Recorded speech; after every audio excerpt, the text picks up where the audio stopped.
Duck, the Great Western engine, works hard in the yard at the big station. Sometimes he pulled coaches. Sometimes he pushed freight cars. But whatever the work, Duck got the job done without fuss. One day, Duck was resting in the shed when Sir Topham Hatt arrived. Replied Duck. So Duck took charge of his new branch line. The responsibility delighted him.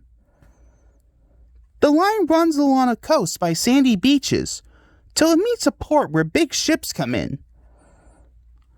Duck enjoyed exploring every curve and corner of the line. Sea breezes swirled his smoke high into the air, and his green paint glistened in the sunlight. He puffed, laughed his driver. Soon Duck was busier than ever. Sir Topham Hatt was building a new station at the port. Duck pulled the heavy freight cars wherever they were needed.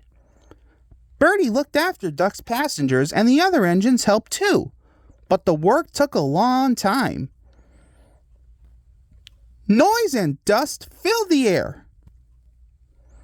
Whistled Toby, said Duck thankfully. Duck felt his responsibility deeply and talked endlessly about it. Muttered Donald sleepily. Said Duck indignantly. Later he spoke to his driver. Pondered his fireman. He whispered something to Duck and his driver. They were going to play a joke on Donald and pay him back for teasing Duck. The engines were busy for the rest of the day and nothing more was said. Not even a quack. But when at last Donald was asleep, Duck's driver and fireman popped something into his water tank. Next morning when Donald stopped for water, he found that he had an unexpected passenger aboard. A small white duckling popped out of his water tank. Laughed Donald. The duckling was tame. She shared the fireman's sandwiches and rode in the tender.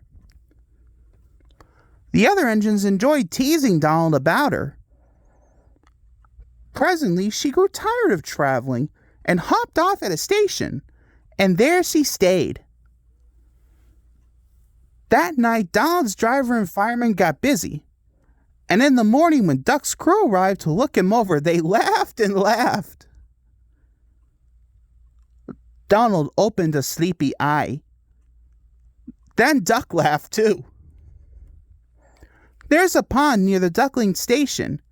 Here she often swims and welcomes the trains as they pass by. The station master calls her Dilly, but to everyone else, she is always Donald's duck.